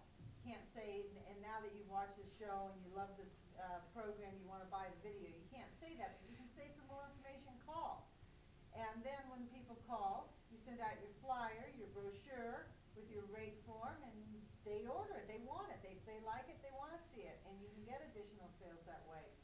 The other thing, too, is people forget about repackaging some of the material that you've shot in a documentary for video news releases, which are becoming quite popular. And a lot of stations, smaller stations that don't have film crews camera crews to send out all over the country, are very much receptive to getting a video news release. And again, it's small incremental sums, but it's cumulative. You package it and you sell it to lots of different places, and it helps pay for it. Organizations want to create public service announcements, and you can do your good cause. As he was saying, hooking up with a nonprofit for your sales and so forth. I would simply encourage you to consider not just the big 10, because they're always getting the publicity. All they want to do is keep their Washington, D.C. staffs on board. They rarely go out into the field and the grassroots. Consider a smaller nonprofit, a real grassroots group, because the public doesn't care as long as they see that part of your donations, part of your sales goes to a nonprofit group and goes to a good cause. It's a good marketing ploy for you in your post sales, in your video sales, as well as your film sales. And also, I'd like to just re-emphasize another point that you made about using old film footage. I've been clearing out, because of earthquake and flood damage, I had to start doing a lot of clearing out of my garage. And literally, I came across some old films, came across a Sierra Club film from the 60s.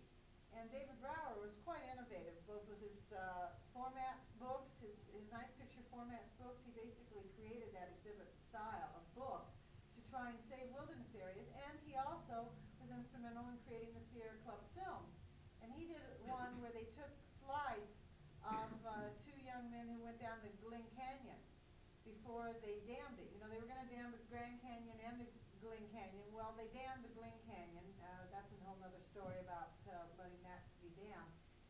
very few people knew about it, but he had gotten slides, and in their battle to try and save it back in the 60s, they put it to film. They didn't have cheap video then. And I came across it in my garage doing my earthquake clean out, and I said, this still is a good story. It's still good. So last year, I did my tag, wrapped around it, converted it to 3/4 video. I put it on my show, and I thought, okay, this is just, give me time to do some of the new, interesting shows, and I didn't expect any response, but I'm getting phone calls about that program. People do like to hear about some of the historic efforts that have gone on and see some of that historic footage. And we have to take that stuff off the shelves and start getting it seen again. Well, good. Maybe one more question? Anybody try to develop a national or international library so that there's just a place where people can find all these films? Before they get lost, somebody organizing them so that when people want to make new films, they can, find the footage instead of having to dig through people's basements and browse it. Wouldn't that be lovely? My biggest problem I know is I've got 300 TV shows and over 1,000 radio shows, and I have the originals. And some of the people I've interviewed are dead now, sad to say. I don't feel like I'm that old, but that's the way it is. And this is good historic archival material. And I guess with my sense of history, I'm not about to trash it, but I'm worried about earthquakes and fires and floods and all those kinds of things. So I started going out trying to find an archive to put these in. I'm not talking about just duplicate copies. I'm talking about the originals. And every archive I've approached has said, well, give me $25,000, $30,000, and we'll put it in our archive. They want money to pay their librarian. I said, well, I've already got it all cataloged. I already have everything that you possibly need. Well, they still want the money. And I called the UCLA Film Library, being a UCLA alumni. I thought, great, nice donation to my alma mater. Well, they only want certain entertainment movie films with the famous actors and actresses, right? I called USC. I also have a degree from there. I thought, great, they're into big film, right?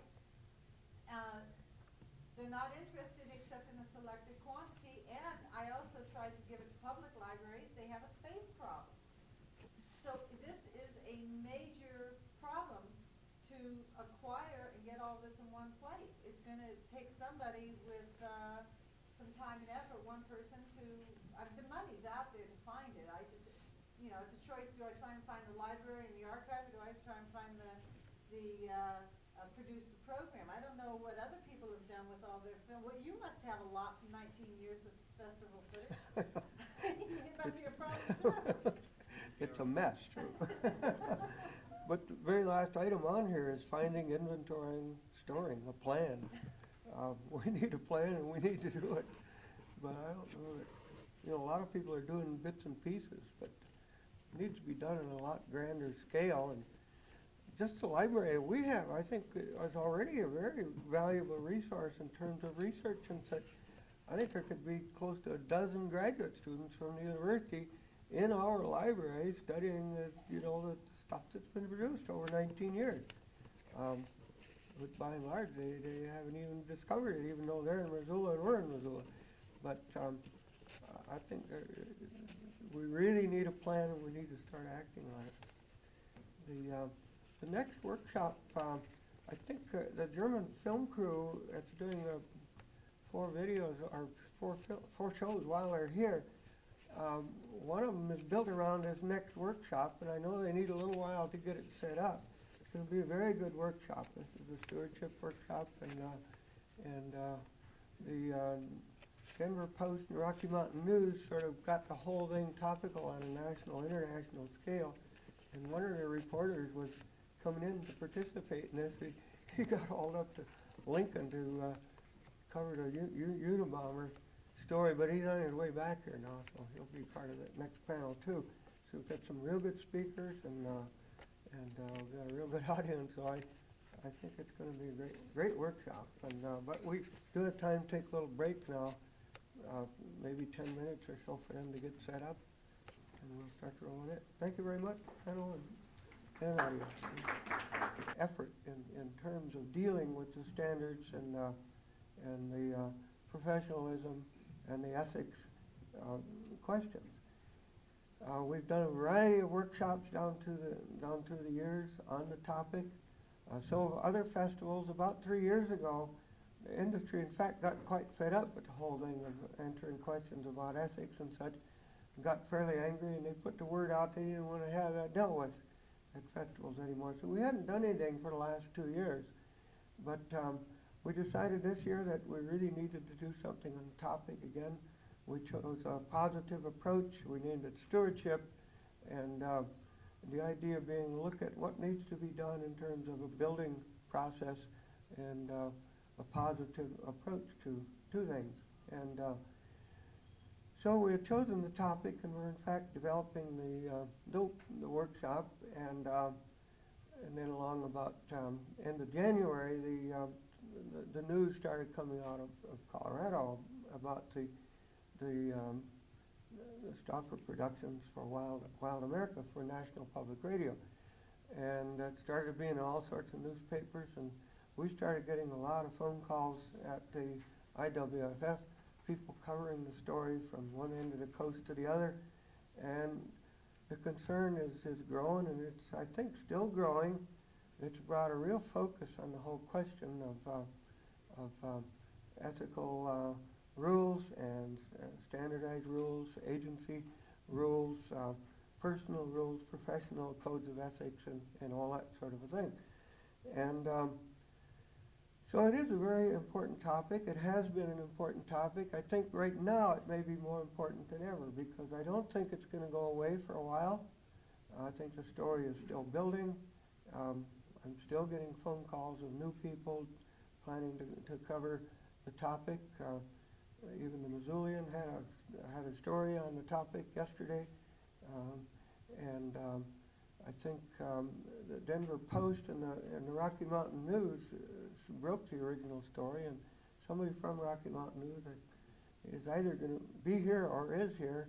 Is Andy Bird here yet? I don't know Andy. So anyhow, he came actually to cover the workshop today, but then got diverted up to Lincoln to help track down the Unabomber. But he did call in, and he said he's on his way back, so he'll join us at some point, I guess, this afternoon. Other organizations are concerned about what's happening because of Stauffer, but basically he has been a problem, and I don't think has been as careful as some organizations have been.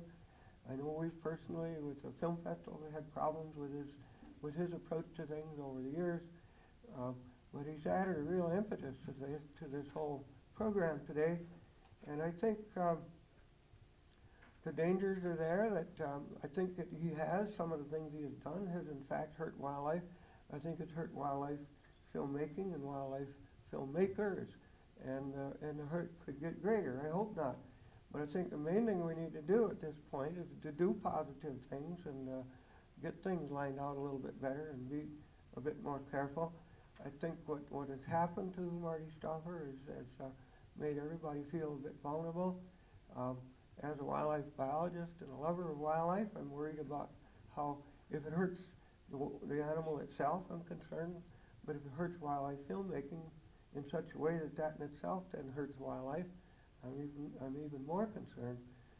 In the meantime, the still photography people are very concerned about the problem too, the whole game farm issue of and disclosure about how you did your photographing, and what you identify and what you confess to and what you document in terms of here's how I did it. The festival, in fact, doesn't have a problem with staging. It doesn't have a problem with people going to game farms, so long as there is documentation and so long as there is disclosure. And I think that should be part of the process. From strictly a scientific standpoint, I see it just a process of what you do in finding out information in terms of wildlife research. You do your research, you find the sources, you read up. and you document your findings based on with other people's findings and things of that sort. And so in the scientific process of developing information, there's a lot of disclosure. And if you don't do it right, of course, your colleagues get all over you, or the editor does with the journal that you might want to publish in. And in science, there's very strict standards in terms of what your final product is. And to a degree, wildlife film itself is scientific documentation. So I think from that standpoint, there's a call for broader and improved standards. I know there's a lot of gray areas, a lot of places where people might want to draw lines that they probably shouldn't be drawn. And I know there's a lot to be worked out on in terms of what standards should be. One of the big elements that I see missing yet is agencies taking a responsibility. Wildlife agencies are responsible for the research on wildlife. They're responsible for the management on wildlife. They're responsible for the law enforcement relative to wildlife. And they've done this long and hard relative to hunting, fishing, trapping. They haven't done it relative to other users of wildlife. And the other users would be hikers and floaters and mountain climbers, filmmakers, photographers, other people that one way or the other out there using wildlife and wildlife habitats. And I think it's high time that the agencies get involved in this sort of a thing. The Park Service has. Yellowstone Park already has its own guidelines in terms of filmmaking and photography. Glacier is thinking about developing some. I think Denali has some in Alaska. So there is a movement starting in the agencies.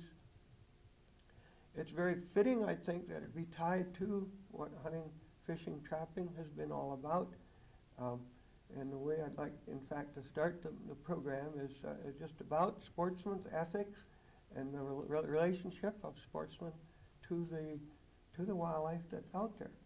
Now, hunters and trappers and fishermen almost destroyed wildlife in North America. In North America, we decided the animal didn't belong to the king. The Supreme Court, way back when, decided that wildlife belonged to the people, to all the people equally. And without any regulations and without any real caring and a great abundance of wildlife, people set about making a lot of money off wildlife. And market hunting and market trapping and such was a huge thing. And a lot of people made a lot of money off wildlife in North America, to the point where we lost a lot of animals, and we almost lost a lot more. 100 years ago, we were very, very poor in wildlife compared to today. What turned it around finally was the hunter, trapper, fisherman saying, hey, somebody's got to change things. And legislation was passed eventually, the Pittman-Robertson and Dingell-Johnson legislation, which started putting a special tax on everything that hunters, trappers, and fishermen use. And that tax earmarked for wildlife along with it, and we had the principles of wildlife management gradually developed, and the concept of sportsmanship, that when you hunt, you should be hunting for the fun of the hunt, not necessarily for some meat or skin or whatever. And that basically the people involved in that sportsmanship and activity would pay the bills for wildlife, and it would work very well. And a lot of the wildlife recovery has been very remarkable in North America, and it's been key to that. And I think we can look a lot to that for guidance in this next step we need to take to involve these new clients, these new users of wildlife, not only in dealing with wildlife, but also helping pay the bills of wildlife, helping with good stewardship of wildlife. And that's excuse me, basically what the workshop is all about. I wanted the first speaker to be Jim Posowitz. Jim, I call him for a long time the philosopher of wildlife, of fish, wildlife, and parks in Montana. But he's the one who wrote this little booklet, which is for sale back there, Beyond Fair Chase. And Jim has tried to define this whole thing of sportsmanship and show broader section of the public how, even though the hunter, trapper, fishermen, they're the people who want to blow these critters away, they're the ones that are paying the bills, and they've done a remarkable job by developing an ethical approach to it and paying the bills. of actually recovering wildlife. And I think all we need to do probably is follow along in those footsteps in both ways, in developing standards, but also in developing a way of helping to pay the bills too. Wildlife is a very, very expensive thing to have. Some species are considerably expensive to have. Grizzly bears, for example, are a very, very difficult animal to keep. A very, very expensive animal to keep. Montana alone cannot afford to have grizzly bears. And through various mechanisms, the whole population of the United States helps Montana keep grizzly bears.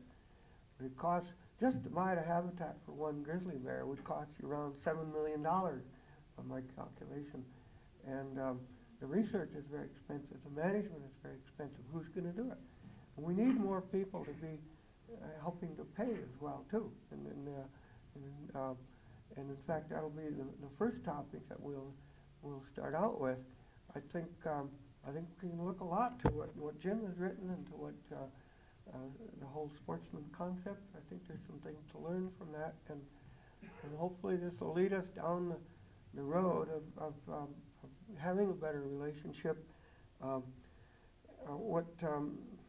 One quote out of Jim's book I found this morning that I thought was really nice, but he called it in developing a passion for the land that is vital to preservation. The passion for the land, that's what makes habitat, that's what saves habitat and such. But I think it's those kinds of things that we need to develop. And there's also an old saying that I've forgotten, it's related to Walden Pond, and I've forgotten who, but probably Michael Jeanette knows. But the quote went something to the effect. I remember this when I was in grade school when I read it, and it impressed me, and I've had it there ever since. It said that the axeman who chops a tree knows the forest. And if you think about that, even though that person may cut down one tree, being out there, you have experiences and relationships and such that are very important. And that's what basically the sportsman is out there, sure, hunting, trying to get this game species you might be hunting, but in the process, it's paying the bills and getting very inspired about the wild country and the habitat and all that. And that's the kind of a thing I think we want to be talking about this afternoon and looking at. Now, I'd like to ask, well, first I'll introduce the panel. Lance Shelvin is on the end. Lance is with the Rocky Mountain Elk Foundation here in Missoula, which is, I think, the fastest growing conservation organization in the world. And it's just skyrocketing, and almost all our budget goes to habitat preservation. At about 82% rate, I think, of all the money they take in goes to elk habitat. Of course, when you help elk, you're helping all kinds of other little critters, plants, animals, insects, and such that's out there. The next speaker would be Don Jones, and Don is a photographer from Libby, Montana, way up in militia country of the extreme northwestern part of the state. But he's a very sensitive wildlife photographer. He's gotten irritated with some of his colleagues and has something to say about disclosure. Adrian Bramhall is with Turner Original Productions and the CNN. I sort of twisted her arm and whatever to get her to come up and talk a little bit. She's not involved with production, but she is involved in the whole process of acquiring films, and we'll have some things to say along that line. Chuck Bartlebaugh moved to Missoula a few years back with his organization called the Center for Wildlife Information, and he's a car racer, driver, and but he's gotten extremely interested in wildlife photography and some of the problems, and especially where a picture might tell a different story than the text, or where the picture tells a different story than what it was supposed to tell.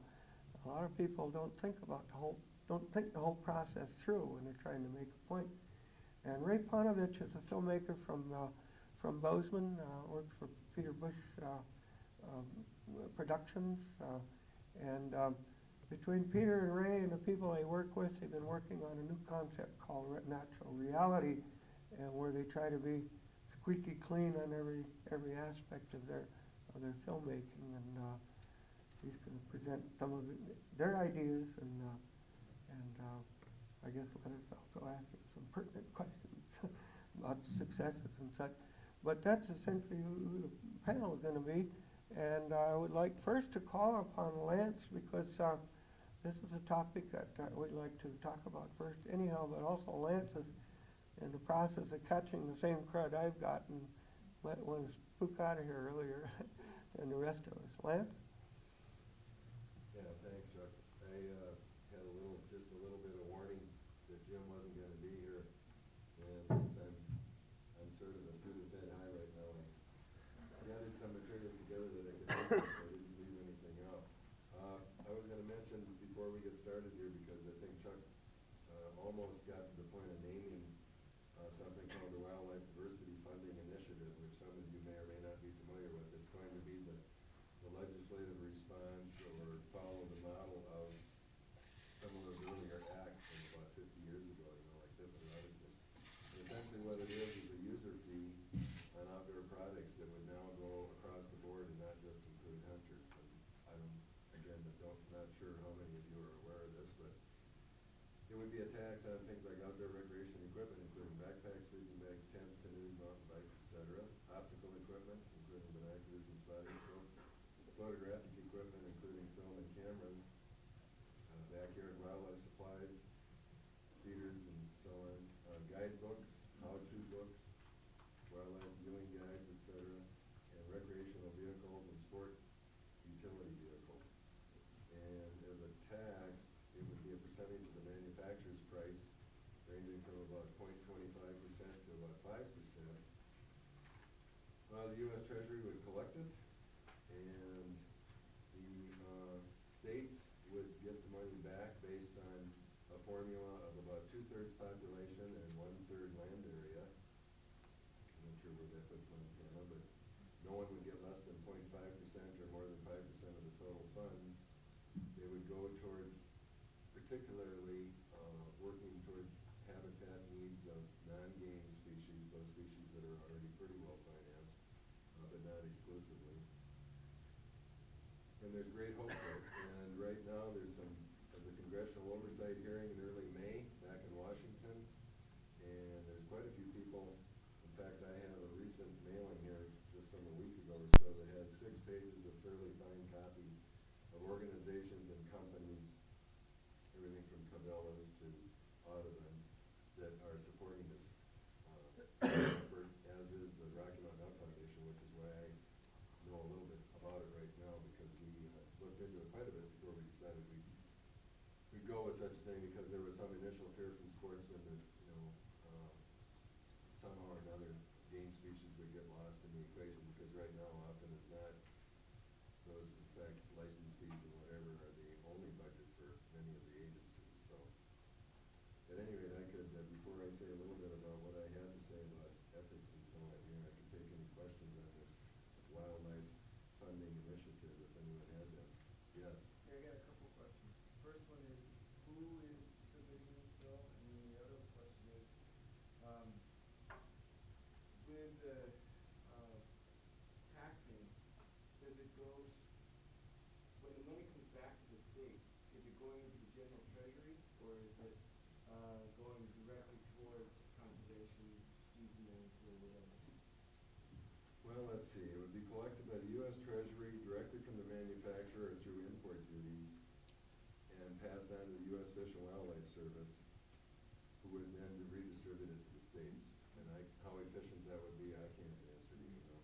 It's the International Association of Fish and Wildlife Agencies that's, as much as any single entity, I think, organizing it. And who's submitting it? This International Association of Fish and Wildlife Agencies. But right now, there's a large group of congressional people that are tied into it also. Yes? With this tax being implemented, is the Pittman Roberts funds still for big game species, or is it all going to be intermingled and lost? Well, hopefully that the intermingling per se won't happen, that those Pittman Robertson funds coming from license fees and other sportsmen's purchases, which actually are a large crossover with this list, would stay clean. Clean enough where in our estimation, it seemed like a reasonable way to raise money for wildlife. There's some questions I'm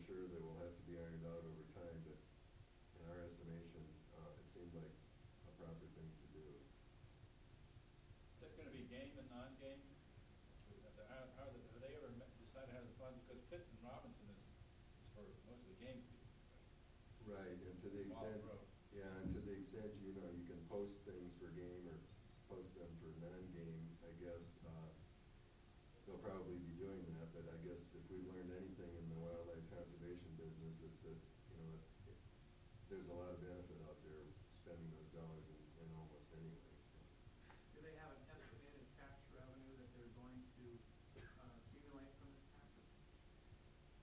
I've heard some figures, but, you know, I don't think I have that most recent one with me, and I think they're, right now, the biggest challenge, I think, in front of them is going to be to get the rest of the big manufacturers to tie in, because they're gonna be saddled, if you will, with the, you know, with all the bookkeeping and so on, so, and I don't know, I'm sure it stands to be a large sum of money. North Carolina will get $8 million from that. Okay, and that would be by definition less than 5% of it, so. I don't claim to be an expert here, but I thought Chuck thought I maybe knew more than he did about it, so I threw that out. Let me, What's the name of say, that again? pardon? What's the name of that? Well, it's called, the motto is Teaming with Wildlife. That's what, the sort of the short version, but it's really the Wildlife Diversity Funding Initiative. I had a few other things here that I wrote down because I was afraid to space out if I just totally wing it, which is what I usually do, but some thoughts on stewardship, if you will, and I guess what I just got done talking about was sort of stewardship by legislation, which is maybe an oxymoron, I don't know, but I'll try to talk a little bit about what I think also about stewardship that isn't so motivated. When it comes to saving the planet, or at least parts of it, Henry David Thoreau and Theodore Kaczynski were motivated. Thoreau was a very passive observer of man's relationship to nature, and what he saw caused him to write in a sometimes gloomy fashion. Kaczynski, also known as the Unabomber, didn't like what he saw going on around him either. And being somewhat antisocial like Thoreau, he acted in a style that isn't endearing him to his contemporaries. I think Thoreau has had an effect on the world, and the Unabomber has maybe changed the course of history a little too. The Walden Pond is now engulfed in suburban sprawl, and Kaczynski is in jail. And no one's going to question that they had strong motives. I think the styles have changed, and some are better than others, but there's a bigger need than ever for motivated people to save the earth and all its life. And most of us want to think we have the right motivations. Since 1984, the outfit I worked with, the Elk Foundation, has raised $50 million towards our mission, which is to ensure the future of elk, other wildlife, and their habitat. As Chuck said, we spend most of that money on the acquisition and enhancement of what is actually big game winter range, usually low to mid-elevation slopes of mixed forest and grass. And I spend a lot of my time working on the style with which we do that. We produce magazines like Bugle, if you're unfamiliar. I've got some tear sheet covers here over the years. We've been in business since about '84. We produce a lot of things besides magazines, videos, brochures, posters, interpretive displays.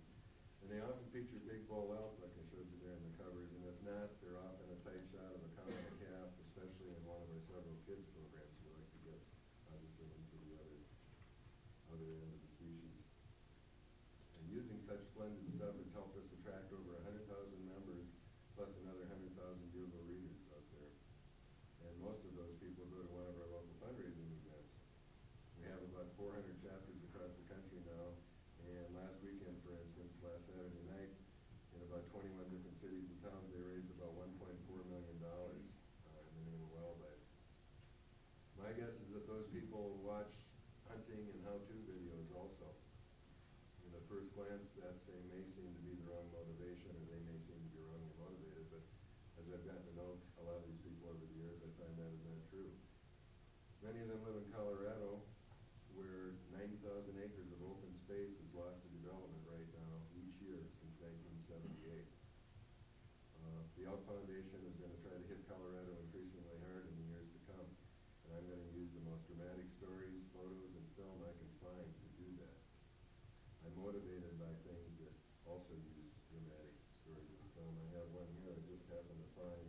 I was bringing along. It's a page out of Forbes magazine. magazine, and it says, "Own your own ranch in the Colorado Rockies," and it has a herd of wild horses running across this lovely mid-elevation grass and ponderosa pine slope. So we're out there in competition with people, I guess, and we want to acquire or get conservation easements on as much of that country as we possibly can. At least the parts that are needed by wildlife that are in danger of becoming something else, and that's about all of it. That right now is in danger of subdivision. And speaking of that Rockies West Slope, I spend about as much time as possible east of here along the Rocky Mountain front. And when I'm there, I often try to imagine what 60 million buffalo would look like crossing the Sun River. It's unlikely that any of us will ever see that again. I wonder what would have happened if back in the mid-1800s an early technological breakthrough would have allowed a film crew to capture and bring back to the east the first signs of what I think is one of our greatest tragedies, the loss of those great bison herds. If the film documented the habitat needs and life cycle, would the public have shown concern? How about if that same producer had hired a bunch of menacing-looking actors to go out in front of the camera and shoot 100 buffalo as fast as they could? Imagine it. They could have come back several times later as the carcasses raced away and shot some more. And that, I think, would be a docudrama for you. Could they have changed the course of history? I think maybe they could have. If they'd saved the great herds, I think our hindsight here 150 years later would allow us to rationalize their ethics. But I'm trying to stay out of ethics here. I'm trying to stick with style and motivation, and I think I understand them better. In fact, I know I now understand those sorts of things better than I do understand ethics. I'm a hunter, and most of the members of my organization and a lot of other conservation outfits that wear styles along, like Ducks Unlimited and most others are also. And I don't think a lot of people that aren't hunters understand that sort of thinking at all. But I think it's a motivational thing. It's not a ethics thing. Few hunters I know are motivated to kill. It's just part of something bigger than that. Maybe we're all trying to be like Teddy Roosevelt. He killed animals and saved the habitat both in quantities seldom seen before or since. I think he was motivated. He used style to get his way in creating the national forest and everything else he did. We're now trying to use some of that style. We're trying to reach kids. We're finding it's real hard to reach kids with the conservation message these days. If we're going to compete, we need style. I just read in the Wall Street Journal that last week, or someone showed it to me. I don't read the Wall Street Journal, but someone showed me an article on how producers of kids programming right now are just having a real tough time of it, competing with just about anything else out there and not getting anything played. There are some styles being used in this wildlife business, even in my white hat nonprofit sector that I'm in, that won't pass the ethics test we are beginning to measure them by.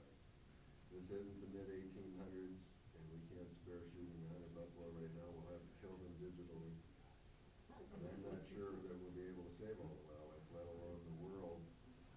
But I think that ultimately we'll be unethical if we don't try. And so, with that, I guess I look forward to hearing what other people say, and I don't know that I need it. You want to open up the question? Well, I think we'll go on and then continue. Do you have to leave? Are you feeling okay? No. Okay, good.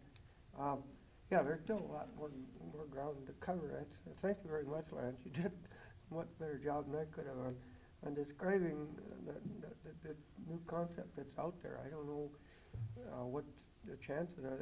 It's called an initiative. Does that mean public has to vote on it, or is it going to be introduced as legislation? Well, it's going, in May, there'll be an congressional oversight hearing, and then the legislation will be introduced if there's enough industry support. Right now, it's, as a lot of things, it's in the halls of Congress, it's industry, and it's big business that's going to be able to pull it out. Certainly, that's a step in the right direction, but getting there is going to be a long, hard battle, I'm sure. But just looking at the filmmaking aspect of it, I think you can see the potential, not only in the equipment and all that, and that 4% tax or whatever it would be, would generate a lot of money, but also just the association of the organization making the film. I've heard that the first year of the Time Life series, Trials of Life, they made $40 million because it was very successful. How much they made in subsequent years, I don't know, but I don't think it was a real good series. In fact, I thought it was quite a harmful series, but just think of the money involved that there, and I don't know that Time Life gave any of that back to wildlife. But you know, even if a small percentage of it going back to wildlife would have been a great help in doing the kinds of things that the Elk Foundation is doing, and that states try to do with that earmark money. As I understand it, this money would stay earmarked too, Dave. It wouldn't go into the general fund. It would stay. It'd keep the wildlife label on it. It's extremely important. Goes in the general fund, forget it. You know, it's long gone. It's got to stay earmarked, and it's been a very valuable tool in the United States for wildlife to have those earmarked funds. But anyhow, there's still a lot more to cover on this, and I'd like to ask Chuck Bartlebaugh to talk next about some of the problems, and he's pretty graphic. Sometimes maybe hits a little bit too hard. I don't know, get some people mad at him, but he has done a quite intensive study on some of the problems, and so I'll have Chuck talk next, please. Tell you, it sure would be nice to see the grizzly bears that used to follow those herds of bison on the plains. Can someone turn down the lights? I hope these more powerful ones too.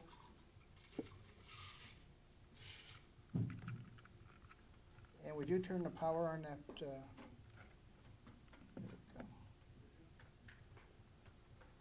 we go. Give you a little background. Our group since 1980 has studied the growing problem of the public turning our wildlife treasures into pets. Nature gave us some wonderful treasures, followed by hunting enthusiasts who help maintain those wildlife and bring them up to the present numbers we get to enjoy. Currently, the trend is to change them into something we can approach, feed, and touch, and turn into pets and friends. And this problem is going to cause the elimination of wildlife and perhaps how we address management. Recently, California lost a $2 million lawsuit that resulted in Orange County no one under 18 allowed in their nature centers, even with their parents. Now, that may have been changed in the recent few months, but currently that's the situation there. So if you own habitat and you have wildlife on it and someone's injured, you may have to settle that in court. And this is the current problem. And the problem has reached a point that 100,000 people show up at Rocky Mountain National Park to watch the elk mate in the fall, causing a very huge management problem for the National Park Service. And yes, people still feed grizzly bears in Yellowstone Park. They still approach grizzly bears, and they still bring grizzly bears to within 2 or 3 feet of them to feed them by hand.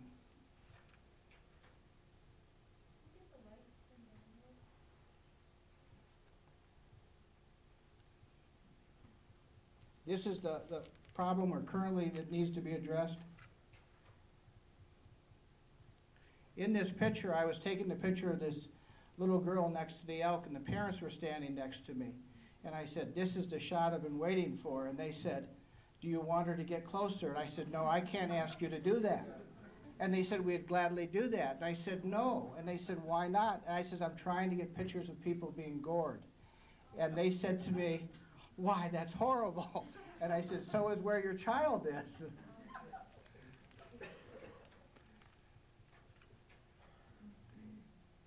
Park grizzly, photographer. We predicted this man would die, the year he would die and the location. Not him personally, but a photographer would. In the late 80s, the trends to photographic magazines were to get close, get your photograph, and make big money in nature photography.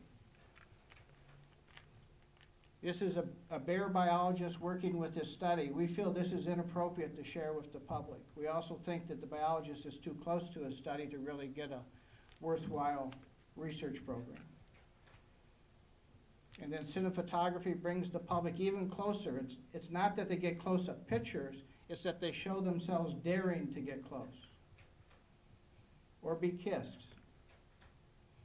And as animals are fed, they come to residential areas along the roads where they're hit by cars. Last year, Colorado destroyed approximately 70 black bear because people were feeding them. So we've reached a point of disposable wildlife. It is All kinds of sources of information are giving this. We put a dollar figure to the messages that are currently given to the public that it's okay to approach, feed, and touch wildlife. And if you were to be an advertiser trying to buy that media exposure, you would have to spend approximately $50 million to match it. Reach out and touch some fun. Doesn't matter if they're nesting or denning, or newborns on a shore. Swimming nudes with dolphins. We've now learned how to sexually stimulate dolphins in captive swimming pools in Hilton hotels in Florida and Hawaii. And 2 women were hospitalized per Time magazine when they were sexually assaulted by dolphins. This is where we're reaching to with the interaction of wildlife. They're playthings, not to be hunted, but fed. I like this slide a lot. Up close with gorillas, the ecotourism has now reached a point of promoting face-to-face, hands-on, close encounters. These ads come out of tourism brochures and magazines constantly. Okay, and you can go ahead and hopefully someone turn the projector off. Want to add a little more impact to this. Again. Does someone know how to work this by chance? It should be.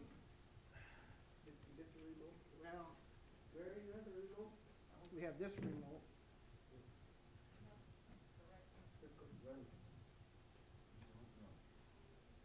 Might need a little light to.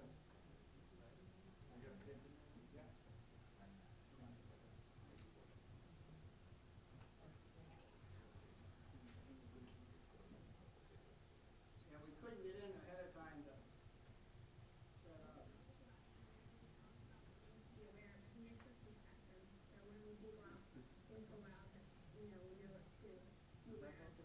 No.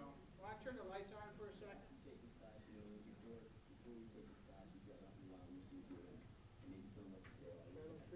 No, channel 3. It doesn't change channels for some reason. Pardon?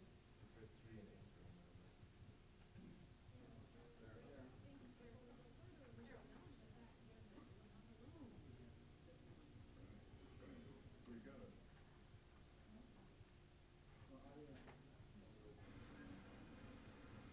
there we go.